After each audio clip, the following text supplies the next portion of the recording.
It is hard to imagine that US-Russian relations could get much worse, but sadly, they are unlikely to get better anytime soon. Over the past 2 decades, Russian President Vladimir Putin has defined his country's interests in ways that are incompatible with the interests of the United States and its European allies. The latter believe that democracy, the rule of law, and the provision of security to Eastern European countries enhance stability. Putin, meanwhile, considers the spread of democracy to be a threat to his regime and believes that having vulnerable neighbors enhances Russian security. Any sustained improvement of relations between the United States and Russia beyond progress on arms control, such as the recent extension of the New START treaty, would require one of 2 concessions. Either the United States shelves its foundational support for democracy and formally recognizes a Russian privileged sphere of influence in the former Soviet Union, or the Russian president decides his interests are not threatened by greater democracy in the region or by having fully sovereign neighbors. Neither is likely to materialize in the near future.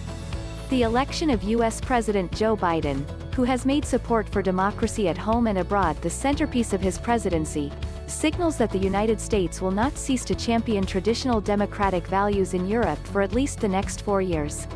Meanwhile, as long as Putin remains in power, Moscow's policy will continue to be marked by a fear of democracy and of the full sovereignty of Russia's neighbors. The calm before the stormu. Decision-makers approach the post-Cold War world with a clear lesson from the American experience in the 20th century.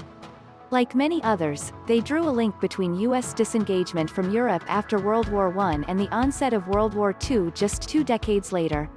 They also saw the United States' decision to remain in Europe in the face of potential Soviet aggression after the end of World War II as having saved Western Europe from a communist fate.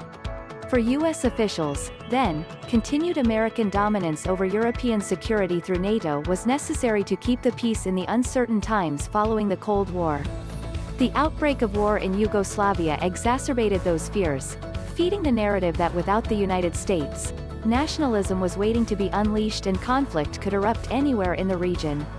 But the United States also sought to reassure first the Soviets and then the Russians that the West would not take advantage of the end of Moscow's domination of Eastern Europe to undermine the former superpower's security. When US President Bill Clinton informed Russian President Boris Yeltsin in September 1994 of plans to move forward with NATO enlargement, he said, "I don't want you to believe that I wake up every morning thinking only about how to make the Warsaw Pact countries a part of NATO. That's not the way I look at it.